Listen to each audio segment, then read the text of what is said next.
we're trying to instill a mentality in our children that if things don't go right the first time, we can try it again.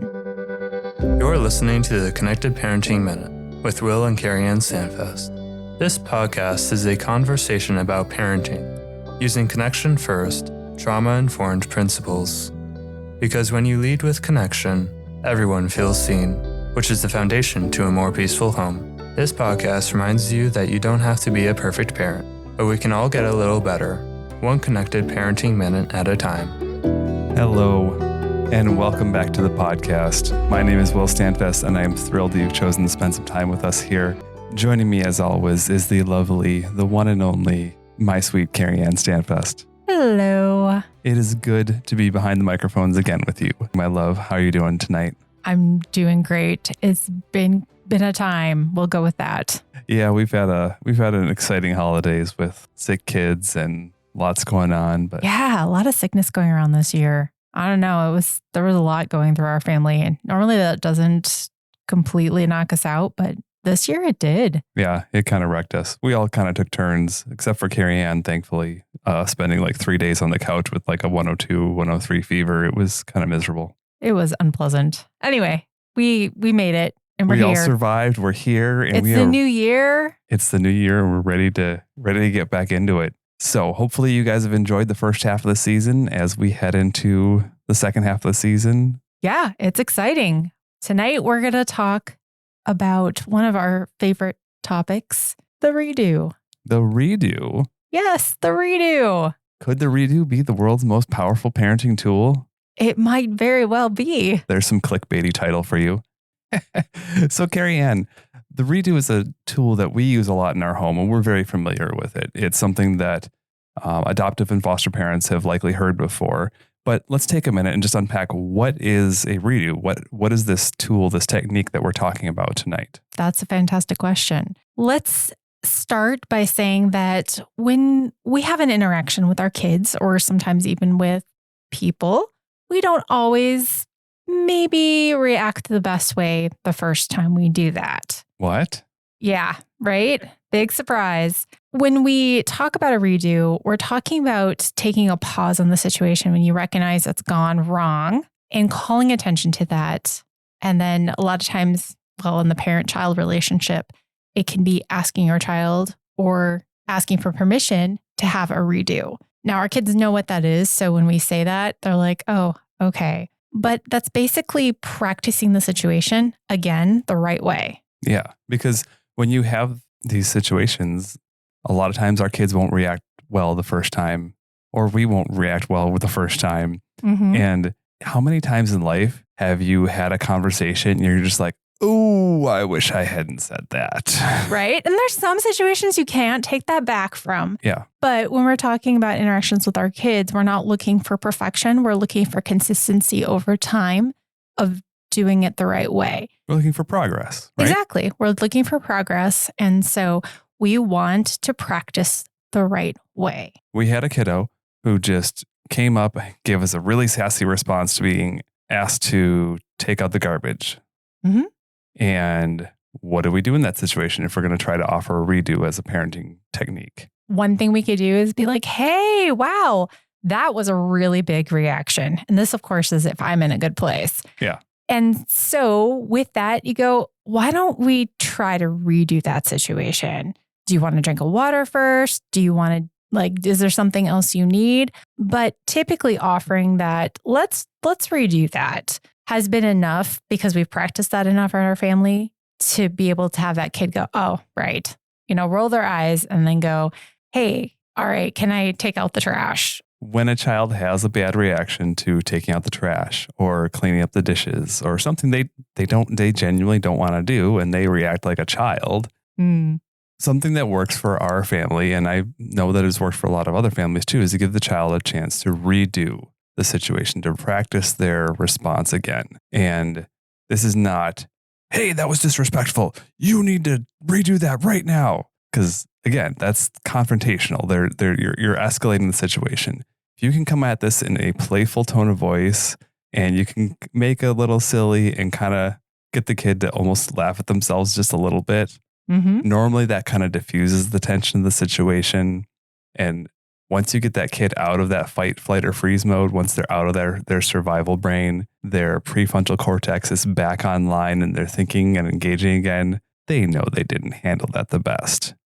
As long as you're kind and playful with it, a lot of times the kids will be like, okay, I can try that again. One of the ways to make it kind and playful is to let them practice the wrong way to do it. Right. We've talked about this before, the right way, wrong way. Yeah. That works particularly well with one of our children at this moment. Well, they find it hilarious to be able to give permission to do it the wrong way. And some of our children are very good at being dramatic. I mean, I don't know if any of your children are like this, but we do have dramatic children. It's crazy. Right.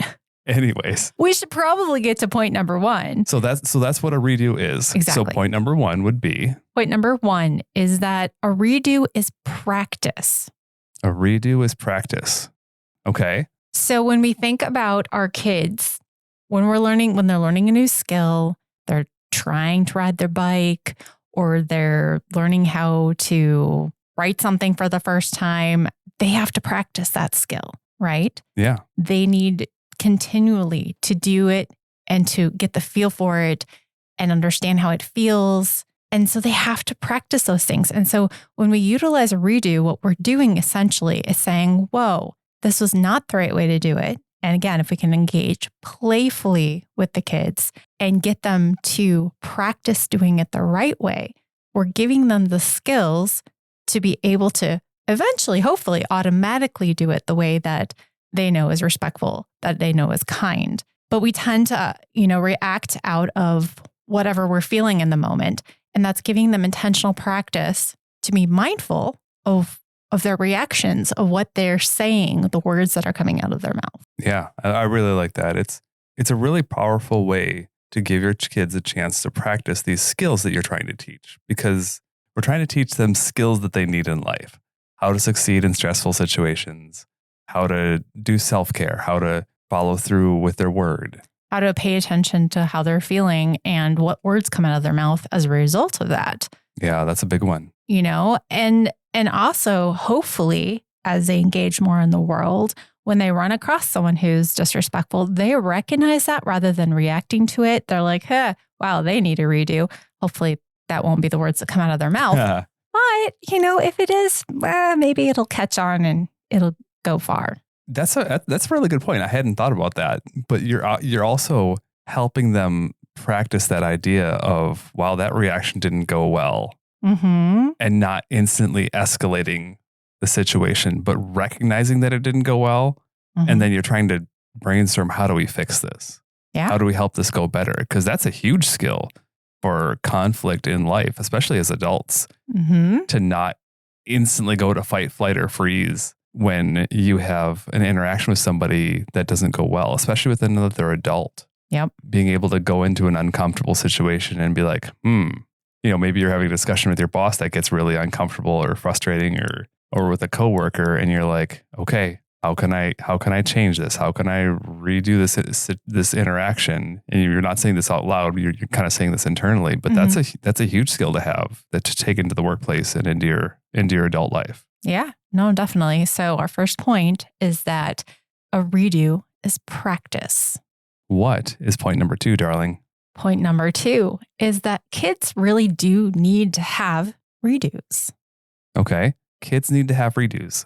Yep. Say more about that. You think about it, our kids are learning and they're growing and they're constantly having to change and interact with new situations they've never encountered before. Yeah. I mean, there's times when we as adults encounter situations that are new to us, and they're not always going to know how to engage in those interactions.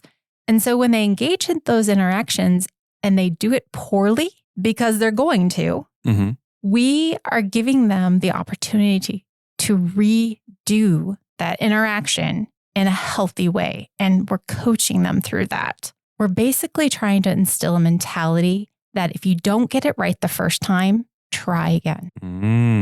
Don't miss that. That's big right there. That is big. I mean, it's resiliency. Yes. Isn't that the word? I was thinking about that. We're trying to instill a mentality in our children that if things don't go right the first time, we can try it again. Yeah. We don't just give up. We don't just throw a fit. We don't start a fight. Mm-hmm. Because things aren't going the way that we anticipated or wanted them to. Yeah. We get to retry it. And I think that's really, really important. I mean, especially with littles, as they're, engaging in the world around them and they're trying new things. But then too, as our kids are getting older and they're fighting more of that, well, who should I be? How should I engage in the world? How can I react in this situation? When we give them the opportunity to go ahead and try something again, if it didn't go well, I think that is really important. And I think that's something that I wish I'd learned earlier on. Oh, yeah, for sure. We just really need to stress that mentality that kids, they really do need to have that opportunity to redo situations. Right. And I think too, a piece of that, what I'm hearing you say behind this is you want to create an environment where it feels safe to not be good at something instantly. Ooh, yeah. You're telling your kid, it's okay that you're not good at this yet. Mm-hmm. I know that you can practice and get better. Mm-hmm. And how powerful is that of a soundtrack or a mindset to give your kid is that I'm not good at this yet, but I'm going to get good at it. Right. We talk a lot about kids that come from foster or adoptive situations, and they may have never experienced some of these concepts of an adult showing them, the right way to engage in a situation, or how to be respectful in a certain situation, or how to, respectfully disagree with someone. Yeah. And so when we model that for them, when we show them how to do that by going up, let's redo that situation. Like, let's figure out how we could have done it better. And you give them more input. Say, you know what? There's a lot of ways we could have done that. What do you think are some of those ways? Oh, yeah. That's great because the more they can be engaged in being like, well, I guess I could have done it like this. Mm-hmm. All of a sudden you've got them. Like Right. If they can make a suggestion or two and you can, even if the suggestion isn't great, if you can use a piece of it or build off of that or use that as a platform to kind of guide them into the way you want them to handle that situation, man, now they feel like, oh, hey, I can figure these things out. Like I knew that, even if they didn't actually know that, because you're validating what they're saying. And it feels like that led the two of you together into the solution that you want them to get to. Mm-hmm. They would feel a lot of ownership in that, a lot of, okay, I'm a part of this. I can do things. I can succeed, because what you're saying there too also jumped out at me of how a lot of our foster and adoptive kiddos have not seen these things modeled. Mm-hmm. They just don't know. Right. And so we need to give them the grace that they genuinely may not have ever had this explained to them, that I want you to try to handle this situation in a different way. Mm-hmm. Yeah. So it's a lot of good things to think about, especially in teen years, of giving them a lot of input into, because we're not trying to create a mini version of ourselves or a mini version of whoever we think that they should be. We are a little bit. We shouldn't be, but that's not the goal. But when we get them engaged in that process and get them engaged in coming up with solutions to it, then we're brainstorming. We're saying, hey, we're here beside you. We're setting boundaries by saying, this situation wasn't okay. We'll help you brainstorm a different way to handle it and practice it. Yeah, that's really good. I love it. So point number 3, darling, is give yourself the gift of redos. Wait, what? Give myself the gift of a redo? Yeah. What are you trying to say here? I'm saying there may be 1 or 2 times where we may not handle a situation the most perfect way that we perfectly could possibly handle it. And maybe telling ourselves we can redo our situation or that situation might be a gift. It certainly can be, because goodness sakes, my children will testify to you how much I don't get it right on the first try, but... Yeah, there's a lot of that going on. But you know what? That's why there's grace. And that's why we say over and over every episode, you don't have to be a perfect parent. Mm-hmm. But if we are working as parents to get better, one connected parenting minute at a time, we are accepting that we need to practice things. Right. We don't do things perfectly the first time. We are willing to redo things. again, more is caught than taught. So if we are modeling to our children that, hey, I'm really sorry how I just spoke to you. Can I quick have a redo on that one? Mm-hmm. Like that really disarms the situation, especially when we as parents are really out of line.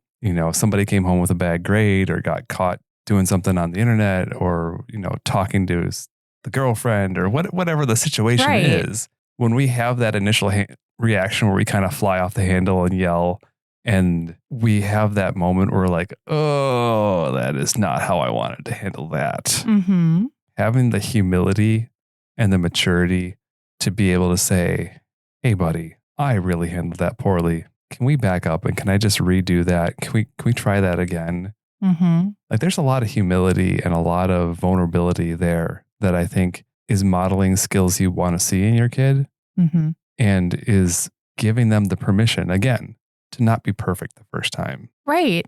And I think that some of the most impactful moments to me as a child were when I saw my parents' humanity. Ooh, yeah. When I recognized that they weren't perfect, but they owned that. I think that was a bigger piece to it because, you get to a certain age and you realize, yeah, your parents screw up. But when I would see them owning their mistakes, in whatever way that they did it, and I have a few certain situations that I can think of, but that made the biggest impact on me because it told me that I was important enough that they were going to address it and that they were going to own the stuff that they had and either apologize to me or do something to make it right. And that just made me feel so connected to them. Oh, yeah. Yeah, that's really good. I've actually had both sides of that experience. I can think of times where my parents apologized and it was really great. But I can also think of times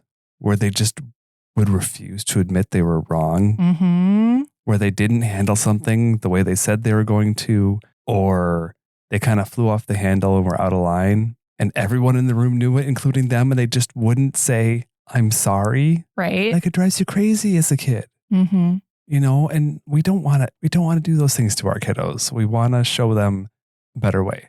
Right. And I think too, there's an element that when we own our stuff to our kids and we say, hey, you know what? I didn't handle that situation well. Can I have a redo? You get to practice the right way. And I have parentheses, in the air when I say that. But we tend to start thinking eventually, if we keep doing that, if maybe a certain situation keeps coming up or whatever the case may be, that helps us start thinking down the line of, oh, maybe I don't want to react like that. We're practicing the way that we want to react, even if it's after the fact. I think we hold ourselves to a really high standard and we want to get it right the first time, especially when we start learning about this concept of connected parenting and all the things that come with it. And it's overwhelming. And then we screw up and then we're like, I'm a failure. I'll never get this right. That's why we focus on little incremental things, right? Yeah, one step at a time. Exactly. So I think that it's important to remember that when we're doing this and we're practicing, we may not see, results right away, but that it's a long-term process. We're continually working towards doing it better. That's great. I love it. All right.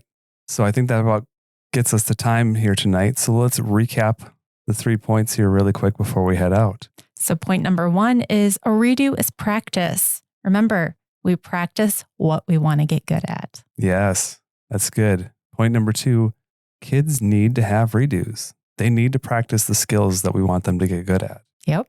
And point number 3 is give yourself the gift of a redo. Because shockingly, we as parents are not actually perfect. Mm-hmm. Despite what our children think. I don't think that's right. All right. Well, that covers our podcast for today. We are so thankful that you took a few minutes out of your day to spend listening to us. I hope that these thoughts have blessed you and encouraged you. If you have a minute, please jump on Spotify or on Apple Podcasts and leave us a review. We'd love to get this podcast out there and share it with more people. And the easiest way that you can help us do that is by telling your friends and by leaving a review. So thank you for taking a minute of doing that. In the meantime, before we go, we want to remind you, you don't have to be a perfect parent, but we can all get a little bit better one connected parenting minute at a time. Thank you so much for listening to my mom and dad's podcast. It means a lot to me. Make sure to like and subscribe on the way out.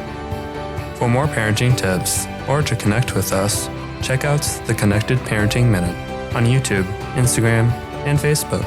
Or you can send us an email using connectedparentingminute@gmail.com.